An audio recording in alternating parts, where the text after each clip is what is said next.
নমস্কার, Rishibani institute of Vedic অ্যাস্ট্রোলজির পক্ষ থেকে স্বাগত জানাই আজকের জ্যোতিষ আলোচনায়। আমি শান্তনু আপনাদের সঙ্গে। আলোচ্য বিষয় বিশুদ্ধ রাজনীতি, তবে আলোচনা কিন্তু রাজনৈতিক নয়, শিক্ষামূলক আলোচনা, রাজনীতি বিষয়ক। ভোট যুদ্ধ, পশ্চিমবঙ্গ, বেশ কিছু সেন্সিটিভ কেন্দ্রে আমরা খুঁজে বার করবার চেষ্টা করছি হোরারি জ্যোতিষের মাধ্যমে কে জিততে পারেন। বিভিন্ন জায়গায় বেশ কিছু বিচ্ছিন্ন ঘটনা ঘটছে। তৃণমূল, বিজেপি, সিপিএম প্রত্যেকেই বেশ অ্যাক্টিভ। প্রার্থীরা সাধারণ মানুষের সঙ্গে দেখা করছেন। ইতিমধ্যেই আমার সঙ্গে বেশ কিছু রাজনৈতিক দলের প্রার্থীদের দেখা হয়েছে। মানে রাস্তায় আমি যাচ্ছিলাম, তারাও প্রচার করছিলেন, সেখানে আমি হাত নেড়েছি, তারাও হাত নেড়েছেন। স্বাভাবিক ব্যাপার, ভোটের আগে যেটা হয়। যাই হোক, আজকে আমরা আলোচনা করব উত্তরপাড়া কেন্দ্র নিয়ে। প্রথমেই বলে দেব প্রার্থীদের নাম।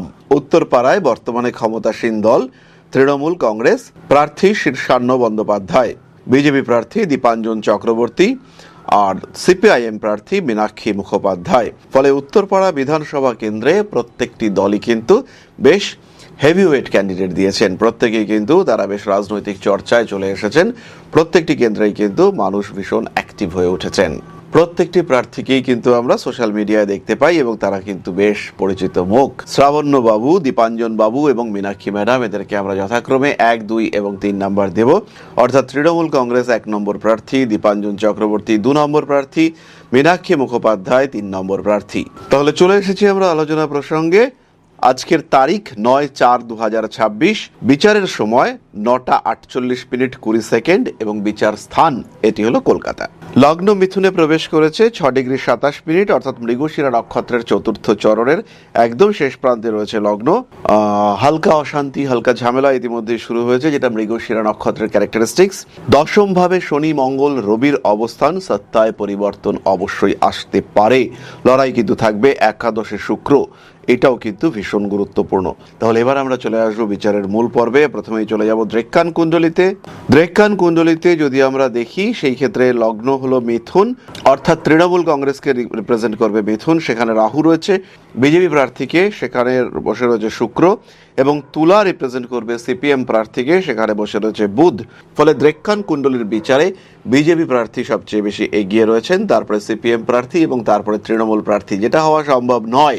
কিন্তু আমরা যদি এক্সপেকটেশনের রেসপেক্টে বিচার করি, সেই ক্ষেত্রে তৃণমূল প্রার্থী তার এক্সপেকটেশন থেকে কিছুটা কম ভোট পেতে চলেছেন। বিজেপি প্রার্থী তার ক্ষেত্রে ভোট বাড়বে এবং সিপিএম প্রার্থী তার ক্ষেত্রেও কিন্তু ভোট বৃদ্ধির সম্ভাবনা রয়েছে। মিথুন রাশিতে নবাংশে বুধ অবস্থান করে রয়েছেন। তৃণমূল প্রার্থীর অবস্থা আবার অনেকটা ভালো হয়ে গেল। তার সঙ্গে সঙ্গে বিজেপি প্রার্থী সিংহ রাশি, সেখানেও মঙ্গল চলে এসেছে, এটাও কিন্তু একটা স্ট্রং কম্বিনেশন। এবং সিংহের সপ্তমে অর্থাৎ কুম্ভ রাশিতে রবি রয়েছে। ফলে বিজেপি প্রার্থীর জিতবার সম্ভাবনা কিছুটা বাড়লো। তুলা রাশি, বামপন্থী প্রার্থী শুক্র দ্বাদশে নিচস্থ হয়েছে। লগ্ন অধিপতি দ্বাদশে নিচস্থ হওয়ার কারণে জেতার সম্ভাবনা কমলো। লড়াই দেবেন প্রচন্ড, মারাত্মক লড়াই দেখতে পাওয়া যাবে, কারণ পঞ্চমপতি চতুর্থপতি গ্রহ যোগকারক শনি তুলায় তুঙ্গ হয়েছেন। বামপন্থী প্রার্থী চরম লড়াই দেবেন এবং তার ক্ষেত্রে তার ভোট, সেটাও কিন্তু একটা ডিসাইডিং ফ্যাক্টর হয়ে দাঁড়াবে। তিনি কতটা ভোট কাটবেন, এটাও কিন্তু একটা গুরুত্বপূর্ণ ভূমিকা আসবে। পরবর্তী দশাংশ কুণ্ডলিতে আবার আমরা রাহুকে দেখতে পাচ্ছি মিথুন রাশিতে। ফলে এখানে কিন্তু একটা অন্তর্ঘাত দেখতে পাওয়া যাচ্ছে। সিংহ রাশি সেইভাবে অ্যাফ্লিক্টেড হয়নি, কিন্তু সিংহের অধিপতি অর্থাৎ রবি, সে কিন্তু দ্বাদশ ভাবগত হয়েছে। অন্যদিকে মিথুনের অধিপতি, যে কিনা তৃণমূল কংগ্রেসকে রিপ্রেজেন্ট করছে, বুধ, সে 6th হাউসে রয়েছে। ফলে দুজনের ক্ষেত্রেই কিন্তু অধিপতিরা তারা দুস্থানগত হয়েছে। এটা দুজনের পক্ষেই নেগেটিভ। অ্যাকচুয়ালি দুজনের ক্ষেত্রে না, এটা 3 জনের ক্ষেত্রে নেগেটিভ, কারণ তুলার অধিপতি শুক্র, সেও কিন্তু দ্বাদশে নিচস্থ হয়েছে। তাহলে আমরা এই কম্পিটিশন থেকে সিপিএম বা বামপন্থী প্রার্থী তাকে একটু সরিয়ে রাখলাম। তৃণমূল কংগ্রেস এবং বিজেপির মধ্যেই থাকুক আমাদের কম্পিটিশন। সুতরাং দশাংশ কুণ্ডলী পর্যন্ত যদি আমরা স্কোর বোর্ড দেখি, সেই ক্ষেত্রে তৃণমূল প্রার্থী সে পাচ্ছে 7 পয়েন্ট, বিজেপি প্রার্থী সে পাচ্ছে 9 পয়েন্ট এবং সিপিএম বামপন্থী প্রার্থী সে পাচ্ছে 1 পয়েন্ট। এরপরে আমরা চলে আসবো most deciding factor D60 কুণ্ডলিতে। D60 কুণ্ডলিতে মিথুনের নবমে রয়েছে শুক্র এবং বৃহস্পতি, অষ্টমে মঙ্গল, দ্বাদশে রবি। এটা কিন্তু খুব একটা পজিটিভ হচ্ছে না। সিংহের ক্ষেত্রে রবি কিন্তু দশমে অবস্থান করে রয়েছে। অন্যদিকে মিথুনের নবমে শুক্র বৃহস্পতি, সিংহের সপ্তমে শুক্র বৃহস্পতি, দুটোই কিন্তু পজিটিভ। সিংহের জন্য পজিটিভ, মিথুনের জন্য পজিটিভ। কিন্তু রবি সূর্যদেব, তার সাপোর্ট কিন্তু মিথুনের ক্ষেত্রে কম, বরঞ্চ সিংহের ক্ষেত্রে দশমে রবি, এটা অত্যন্ত বলবান একটা কম্বিনেশন। ফলে আলটিমেটলি উত্তরপাড়া কেন্দ্রে বিজেপি প্রার্থীর জিতবার সম্ভাবনা বাড়লো। বিজেপি প্রার্থী কিন্তু তৃণমূল কংগ্রেস প্রার্থীর থেকে এখন অনেকটাই এগিয়ে গেলেন। এরপরে আমরা চলে আসবো সর্বাষ্টক বর্গে এবং তারপরে আমরা আবার নিয়ে আসবো স্কোরবোর্ড। সর্বাষ্টক বর্গ কুণ্ডলিতে মিথুনে আমরা দেখতে পাচ্ছি 29 পয়েন্ট, সেখানে সিংহতে আমরা দেখতে পাচ্ছি 22 পয়েন্ট, অন্যদিকে তুলা রাশিতে আমরা দেখতে পাচ্ছি 32 পয়েন্ট। ফলে এই সর্বাষ্টক বর্গ কুণ্ডলী অনুযায়ী বিজেপি প্রার্থী পিছলেন, সিপিএম প্রার্থী কিছুটা এগোলেন এবং মিথুন রাশি অর্থাৎ তৃণমূল তারা কিন্তু আরেকটু এগিয়ে গেল। লড়াই কিন্তু হাড্ডাহাড্ডি হবে, কারা কোন পক্ষে ভোট পাবে সেটাতে আমরা আসছি। প্রথমেই বলি, বয়স্ক মানুষদের ভোট এটা কিন্তু বিজেপির ক্ষেত্রে বেশি আসছে। এখানে তৃণমূল কংগ্রেস প্রার্থীকে একটু হোমওয়ার্ক করতে হবে।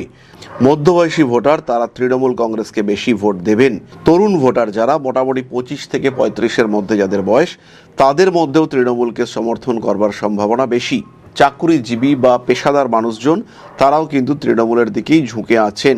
তবে এখানে বিজেপিও একটা বড় অংশের ভোট পাবে। নতুন যারা ভোটার হয়েছেন তাদের মধ্যেও বিজেপির প্রতি একটা অ্যাট্রাকশন দেখতে পাওয়া যাবে, তাদের ক্ষেত্রেও বিজেপির প্রতি একটা ভোট সেটা কিন্তু দেখতে পাওয়া যাচ্ছে। অর্থাৎ মধ্যবয়সী স্ত্রীলোক যারা, তাদের মধ্যেও বিজেপিকে ভোট দেওয়ার একটা প্রবণতা বেশি দেখতে পাওয়া যাবে। সুতরাং কম্পিটিশন কিন্তু তীব্রভাবে দেখতে পাওয়া যাবে। আবার যদি আমরা স্কোর বোর্ডে চলে আসি, সেই ক্ষেত্রে তৃণমূল প্রার্থী 10-এর মধ্যে হয়ে গেল 8, বিজেপি প্রার্থী হলো 9, সিপিএম প্রার্থী হলো 2। বাট আলটিমেট ডিসিশন সেটা তো অবশ্যই গণতন্ত্রে পাবলিক নিয়ে থাকবেন। এবার প্রশ্ন হলো রেমেডি, ভীষণ ইন্টারেস্টিং পয়েন্ট। কোন প্রার্থী কি ধরনের রেমেডি করবেন? প্রথমেই বলি, বুধের জন্য রেমেডি করতে হবে তৃণমূল প্রার্থীকে এবং তার সঙ্গে সঙ্গে আংশিক বৃহস্পতির রেমেডি। পূজা করতে পারেন মা ভুবনেশ্বরী এবং মা তারার। বিজেপি প্রার্থীকে অবশ্যই সূর্যদেবের আরাধনা করতে হবে এবং তার সঙ্গে সঙ্গে কিছুটা দেবী ধূমাবতীর আরাধনাও প্রয়োজন। বামপন্থী প্রার্থী সূর্যদেবের আরাধনা করবেন আর তার সঙ্গে মা বগলামুখীর আরাধনাও করবেন। সেই ক্ষেত্রে কিন্তু জিতবার সম্ভাবনা, বেশি ভোট পাওয়ার সম্ভাবনা, অ্যাট্রাক্টিং পাওয়ার এগুলো বাড়তে দেখতে পাওয়া যাবে। সুতরাং পশ্চিমবঙ্গ বিধানসভা ভোট উত্তরপাড়া, কি ঘটনা ঘটবে বা কি ঘটনা ঘটতে পারে তার একটা সাধারণ ধারণা আমরা করবার চেষ্টা করলাম হোরারি জ্যোতিষের সাপেক্ষে। না আছে জন্মকুণ্ডলী, না আছে জন্ম তারিখ, না আছে জন্ম সময়, না জানি আমরা জন্মস্থান। শুধুমাত্র হোরারি জ্যোতিষ এবং নাম্বারিং এর ভিত্তিতে আমরা আইডেন্টিফাই করবার চেষ্টা করলাম কোন দল জিততে পারে। তাই এর উপরে যে বিরাট ভরসা আমরা করতে পারি তা কিন্তু নয়। জ্যোতিষশাস্ত্রের উপরে ভরসা অবশ্যই রাখা যায়, কিন্তু যখন তথ্য পুরোপুরি থাকবে তখন জ্যোতিষশাস্ত্রও কিন্তু প্রপার রেজাল্ট দিতে পারবে। তবুও আমরা একটা চেষ্টা করলাম, আশা করি হোরারি জ্যোতিষের এই প্রেডিকশন খুব একটা ব্যর্থ হবে না। মূলত শিক্ষামূলক উদ্দেশ্যেই ভিডিওগুলো বানানো। প্রত্যেক প্রার্থীর জন্য আমাদের শুভ কামনা রয়েছে। প্রত্যেকেই লড়াই করুন, শান্তিপূর্ণ লড়াই করুন এবং দেশের জন্য, রাজ্যের জন্য, উন্নয়নের জন্য, এলাকার জন্য আপনারা কাজ করুন। সবার জন্য রইল শুভ কামনা। প্রত্যেকে তো জিততে পারবেন না, কিন্তু যিনিই জিতুন না কেন বাকিদের সঙ্গে একত্রে সহাবস্থানের মাধ্যমে কাজ এগিয়ে নিয়ে যান। প্রতিবাদ থাকুক, বিরোধিতা থাকুক এবং আলটিমেটলি সবাই আমরা কাজ করি পশ্চিমবঙ্গের স্বার্থে, আমাদের দেশের স্বার্থে। তাহলে আজকের আলোচনা আমরা আর দীর্ঘায়িত করব না। সবাই সুস্থ থাকুন, ভালো থাকুন। মা শ্রী শ্রী আদি শক্তির আশীর্বাদ বর্ষিত হোক আপনাদের উপর। সমৃদ্ধ, আরো সমৃদ্ধ হয়ে উঠুক প্রত্যেকটি মানুষের জীবন। ভালো থাকুন আপনারা। জয় মা আদি শক্তি। নমস্কার।